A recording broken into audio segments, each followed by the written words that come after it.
Good evening.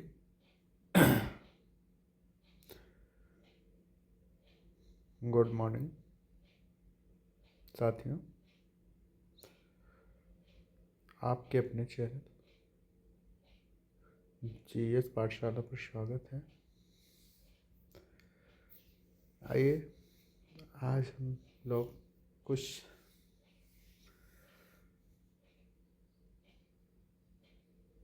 महत्वपूर्ण संविधान संशोधन को देखते हैं।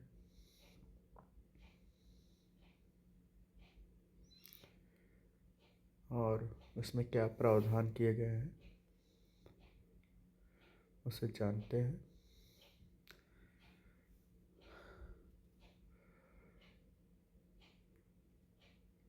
जैसे 21वां संविधान संशोधन अधिनियम 1967 में आया,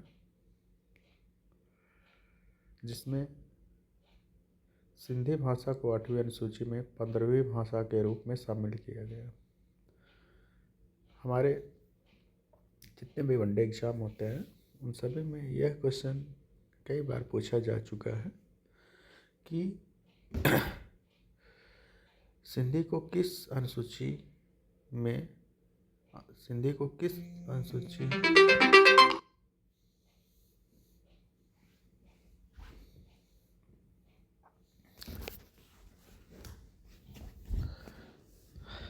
सिंधी को किस संविधान संशोधन के तहत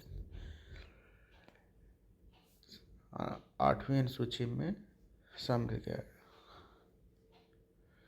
तो आता है 21वां संविधान संशोधन। और 71 संविधान संशोधन अधिनियम 1992 में 3 भाषाओं को जोड़ा गया, जिसमें पहली है कोंकणी, मणिपुरी और नेपाली को 8वीं अनुसूची में शामिल किया गया। ये तीनों भाषाओं को मिलाकर कुल भाषाओं की संख्या बढ़कर 18 हो गई। ये भी क्वेश्चन कई बार पूछा गया, किस अनुसूची के अंतर्गत कोंकणी, मणिपुरी और नेपाली भाषाओं को भारतीय संविधान में जोड़ा गया। तो 71वां संविधान संशोधन 1992 और 92वां संविधान संशोधन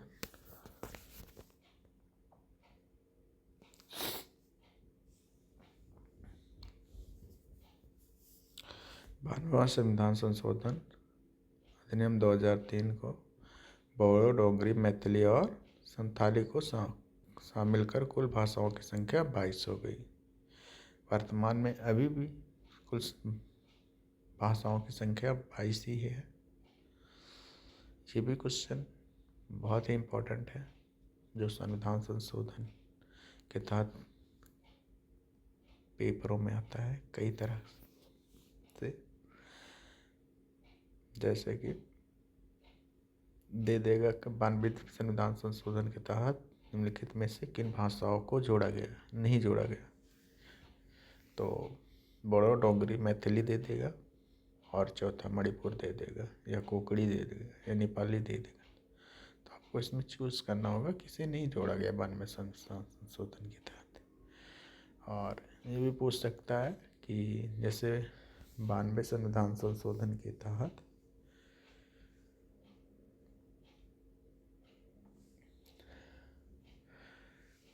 निम्नलिखित में से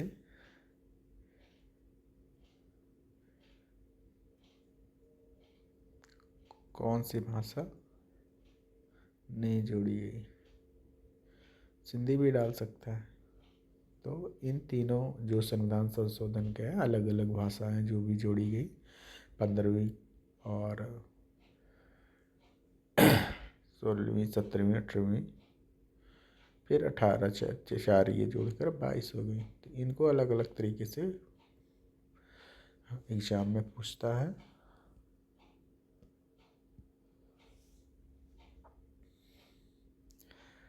आइए देखते हैं नीति निर्देशक तत्व और मूल अधिकारों पर प्रभाव वाले कुछ महत्वपूर्ण संविधान संशोधन अधिनियम।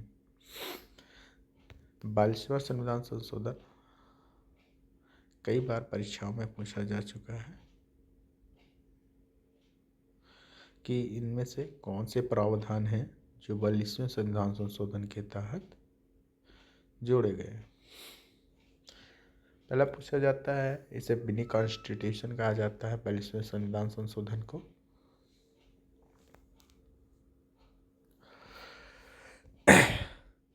जिसमें भाग का को जोड़ा गया, भाग 4 का को जोड़ा गया, जिसमें मूल कर्तव्य का प्रावधान है।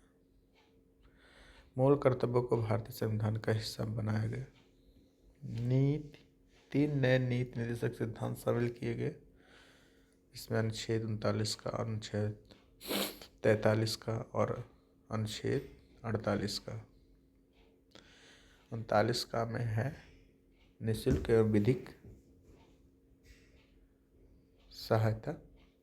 43 का में है कुटीर उद्योगों का प्रावधान। अनुच्छेद 48 का में है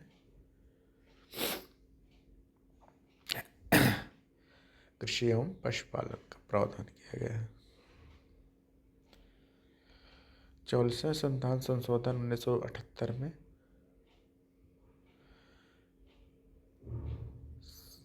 भी कई बार क्वेश्चन पूछा गया है कि संपत्ति के अधिकार को किस संविधान संशोधन के तहत हटा दिया गया और कहाँ जाके जोड़ दिया गया। तो इसमें 44वें संविधान संशोधन के अधिकार को में संपत्ति के अधिकार को मूल अधिकारों की सूची से हटा दिया गया और इसे एक कानूनी या विधिक अधिकार बना दिया गया, जिसे 19 का में जोड़ दिया गया, 300 का में जोड़ दिया गया अनुच्छेद। तथा संपत्ति के अधिकार को एक विधिक अधिकार बनाया गया। 86वां संविधान संशोधन अधिनियम 2002 अनुच्छेद 21 का जोड़ा गया, जिसमें 6 से 14 वर्ष की आयु के सभी बच्चों के लिए निःशुल्क और अनिवार्य शिक्षा को एक मूल अधिकार बनाया गया। जैसे देखते हैं कि हम डीपीएसपी के तहत अनुच्छेद 45 के अंतर्गत 6 से 14 वर्ष वहाँ नहीं है। अगर पूछा जाता है 6 से कम आयु के बच्चों को निःशुल्क एवं विधिक शिक्षा का प्रावधान किस अनुच्छेद के तहत किया गया है, तो 45 में। जैसे और 86वें संविधान संशोधन के तहत राज्य नीति निर्देशक तत्व अनुच्छेद 45 तो मूल कर्तव्य 51 के काम में संशोधन किए हैं।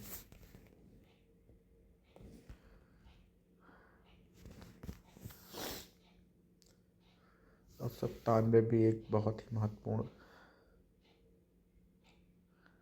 संविधान संशोधन था, जिसमें जो 2011 में आया, सहकारी समितियां बनाने और अनुच्छेद 19 के तहत मूल अधिकार बनाया गया। अनुच्छेद 43 का जोड़ा गया। हमें भाग 9B में मिलता है सहकारी समितियों का गठन। 42वां संविधान संशोधन 1976 में कुछ अन्य प्रावधान किए गए, जिसे आइए जानते हैं। जिसमें इसने शिक्षा को राज्य सूची से समर्थित सूची में स्थानांतरित कर दिया गया। पहले जो शिक्षा थी वो राज्य सूची का विषय था, लेकिन अब जो शिक्षा का प्रावधान किया गया समवर्ती सूची के तहत, तो समवर्ती सूची के तहत जो शिक्षा का प्रावधान उसमें राज्य और केंद्र दोनों जो है कानून बना सकते हैं। 86वां संविधान संशोधन अधिनियम 2002 आया। इसमें बहुत अच्छे प्रावधान हुए थे। ये भी परीक्षाओं में कई बार पूछा गया है। 21 का जोड़ा गया। 6 से 14 वर्ष की आयु के सभी बच्चों को निःशुल्क अनिवार्य शिक्षा को मूल अधिकार के रूप में जोड़ा गया। नीति निर्देशक तत्वों को संविधान संशोधन करके अनुच्छेद 45 के अंतर्गत 6 वर्ष की आयु तक के बच्चों के लिए अनिवार्य शिक्षा का प्रावधान किया गया। अनुच्छेद 51 का मूल कर्तव्यों में संशोधन करके माता पिता या संरक्षक के लिए 6 से 14 वर्ष की आयु के बच्चों को शिक्षा का अवसर प्रदान करने का मूल कर्तव्य निर्धारित किया गया।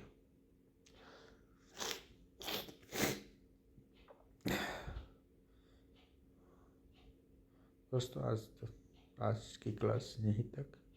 कल देखते हैं अनुसूची, जो हमारे संविधान में 12 अनुसूचियाँ हैं, उसे एक एक करके पढ़ते हैं, उसमें क्या प्रावधान किया गया है। मेरे शाम को जुड़िए 7 बजे अगले क्लास के लिए। तब तक के लिए नमस्कार।